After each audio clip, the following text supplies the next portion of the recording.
Donald Trump जो कि Canada के अंदर मौजूद थे G7 समिट के लिए, उन्होंने उसको समराइज किया और फौरन वापस नरेंद्र मोदी के G7 की मीटिंग में पहुंचने से पहले मिस्टर ट्रंप मोदी के डर से G7 की मीटिंग छोड़ के भाग खड़े हुए और उन्होंने कहा है कि I am leaving because I have to be somewhere. तो ट्रंप साहब ने कहा कि भाई मैं मोदी को फेस नहीं कर पाऊंगा, मैं जाता हूं। तुर्की को इंडिया आंखें दिखा रहा है, तुर्की को इशारों से समझा रहा है, तुर्की वालों समझो अपने मसले, अपने घर को देखो कि हिंदुस्तान हजारों साल से है, पाकिस्तान 75 सालों से है। तुम जो है अपना टैरिफ और ट्रेड लेके बैठे रहो, ये सिक्योरिटी इश्यूज है, इनमें टैरिफ न चलता है और ना ट्रेड चलता है। G7 समिट से पहले नरेंद्र मोदी साइप्रस के 2 दिन के दौरे पर थे और आज साइप्रस की जानिब से नरेंद्र मोदी को हाई सिविलियन अवार्ड से नवाजा गया है। एक वीडियो सोशल मीडिया पे बहुत तेजी से वायरल हो रही है जिसमें नरेंद्र मोदी जो है साइप्रस के उस साइड पर इशारा करते हुए दिखाई दे रहे हैं जिस साइड को इस वक्त टर्की जो है ऑक्युपाइड किए हुए है। G7 के बाकी जो लोग हैं, बड़ी ताकतों को इन्वाइट किया जाए। नरेंद्र मोदी देखें, India is a big power, one must admit it, in a sense के उसका हुजम इतना बड़ा है, it's so diplomatically important. Hello दोस्तों, स्वागत है आपका हमारे एक और नई वर्ल्ड स्पेशल न्यूज में। दोस्तों, पीएम मोदी हाल ही में अपनी ऐतिहासिक साइप्रस यात्रा के बाद कनाडा में आयोजित G7 समिट में पहुंचे। लेकिन इससे पहले हम आपको बता दें कि पीएम मोदी की साइप्रस यात्रा को एक मास्टर स्ट्रोक की तरह देखा जा रहा है। एक तरफ इस दौरे से साइप्रस और भारत के बीच व्यापारिक, सांस्कृतिक और रक्षा संबंधित रिश्ते और मजबूत होंगे। वहीं दूसरी तरफ पीएम मोदी ने तुर्की को भी सीधा संदेश दिया है कि अगर तुर्की अगली बार पाकिस्तान का युद्ध में साथ देता है तो भारत भी तुर्की के साथ युद्ध में साइप्रस का साथ देगा। वहीं दोस्तों, पीएम मोदी इस समय कनाडा के अंदर G7 समिट अटेंड कर रहे हैं। कुछ दिन पहले तक पाकिस्तान इस बात को लेकर खुश हो रहा था कि भारत को तो G7 में जाने के लिए निमंत्रण ही नहीं दिया गया। पीएम मोदी का यह विजिट पाकिस्तान के मुंह पर तमाचे की तरह लग रहा है। पाकिस्तान इस बात को मानने पर मजबूर है कि भारत के बिना G7 का कोई महत्व नहीं है। पाकिस्तान इस बात को लेकर चर्चा हो रही है कि भारत एक अब बड़ा देश बन चुका है। वहीं दोस्तों, हम आपको बताते चले कि पीएम मोदी ने G7 में कई विश्व नेताओं से मुलाकात की, जिनमें फ्रांस के राष्ट्रपति, जापान के प्रधानमंत्री और ब्रिटेन के प्रधानमंत्री शामिल हैं। दोस्तों, एक कयास ये भी लगाया जा रहा है कि यूएस के राष्ट्रपति डोनाल्ड ट्रंप पीएम मोदी से घबरा कर वापस लौट गए। ऐसा इसलिए कहा जा रहा है क्योंकि ऑपरेशन सिंदूर के बाद पीएम मोदी और ट्रंप की ये पहली मुलाकात होने वाली थी। नरेंद्र मोदी के G7 की मीटिंग में पहुंचने से पहले मिस्टर ट्रंप मोदी के डर से G7 की मीटिंग छोड़ के भाग खड़े हुए।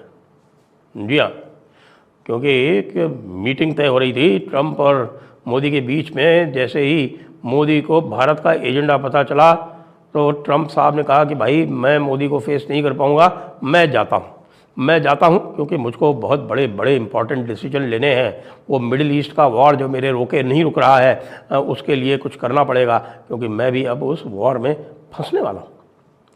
क्योंकि जो एजेंडा भेजा था वो लीक हो गया है और मैं आपको बताता हूं कि मोदी जी ने क्या एजेंडा प्रिस्क्राइब किया था डोनाल्ड ट्रंप को, जिसकी वजह से डोनाल्ड ट्रंप को वहां छोड़ के भागना पड़ा। क्योंकि डोनाल्ड ट्रंप को सबसे पहले जो सवाल पूछ रहे थे मोदी जी, वो ये कह रहे थे कि भाई ऐसा है कि ये देखिए कि आप दुनिया भर में क्लेम कर रहे हैं, आपने मुझसे बात भी नहीं की, आपकी मेरी कोई बात हुई नहीं जब भारत और पाकिस्तान का युद्ध चल रहा था। उसके बाद भी आप पूरी दुनिया में क्लेम करते घूम रहे हैं कि आपने भारत को ट्रेड की धमकी देकर, टैरिफ की धमकी देकर भारत और पाकिस्तान का युद्ध रुकवा दिया। तो भाई अब आप युद्ध क्यों नहीं रुकवा पा रहे हैं? बीबी नेतन्याहू ने तो आपके लाख मना करते हुए भी, क्योंकि आप उससे कह रहे थे रुक जाओ हमारा संडे का टॉक हो जाने दो, बीबी नेतन्याहू ने कहा तुम्हारी ऐसी तैसी, तुम जो है अपना टैरिफ और ट्रेड लेके बैठे रहो, ये सिक्योरिटी इश्यूज है। बहरहाल नरेंद्र मोदी साहब इस देर और ट्रंप साहब जो हैं वो अकेले ही वहाँ से जो हैं वो निकले हैं और उन्होंने अपनी वो G7 की जो भी मीटिंग वगैरह होती है उसमें वो उन्होंने अटेंड की एंड डिसाइडेड कि मुझे निकल जाना चाहिए। बहरहाल G7 में क्या हुआ इसमें थोड़ी सी रोशनी डाल देते हैं। G7 ने ये कहा है कि Iran can never have nuclear weapons, ये उनकी जॉइंट स्टेटमेंट है। Iran can never have nuclear weapons, sorry, हम आपको इसमें किसी किस्म की वो नहीं कर सकते, ये जॉइंट स्टेटमेंट है। और G7 जितने ममालिक हैं, ये जो जॉइंट स्टेटमेंट उन्होंने जारी की, they can never have nuclear weapons, और इमीडिएट डी एस्केलेशन की बात की मिडल ईस्ट के अंदर। और दूसरा ये है कि जो ईरान ने जिसे वो कहते हैं ना के खिलाफ जो ऑपरेशन आया, ऑपरेशन राइजिंग लायन, जो G7 है उसने कहा है कि हम ईरान के इन एम्बिशंस को सपोर्ट नहीं करते। मोदी साहब जारी बात है वहाँ पहुंचे पड़े हैं एट द इनविटेशन। अच्छा, ये बेसिकली आज एक आउटरीच सेशन है जिसे वो मोदी साहब खिताब करने जा रहे हैं, एक आउटरीच सेशन है। ठीक है जी, कि G7 के बाकी जो लोग हैं, बड़ी ताकतों को इनवाइट किया जाए।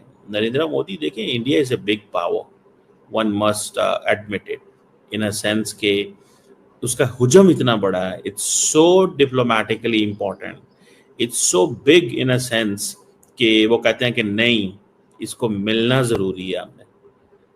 अगर वो नहीं मिलते तो सारी बात है वो एक मुश्किल सी चीज़ जो है वो नज़र आती है।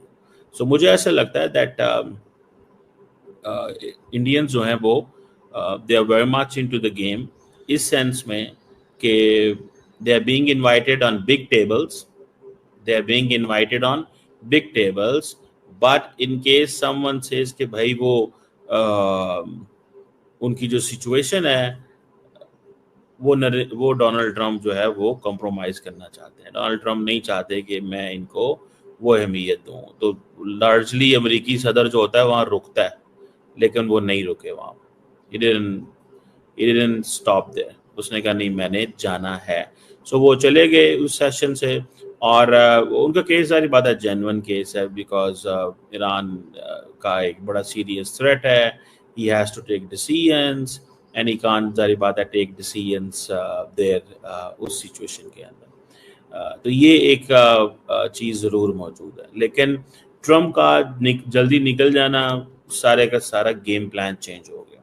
और अब क्योंकि अमेरिका एडिशनल कैपेबिलिटीज दे रहा है मिडल ईस्ट के अंदर, रिसोर्सेज दे रहा है, अमेरिकन ऑफिशियल जो हैं वो इवन के अमेरिकन ऑफिशियल्स को कहा जा रहा है कि भाई टाइम आ गया है, शुरू करो कैंपेन, दिस दैट, ये वो बहुत सारी चीज़ें जो है ना, दे आर बीइंग आस्क्ड।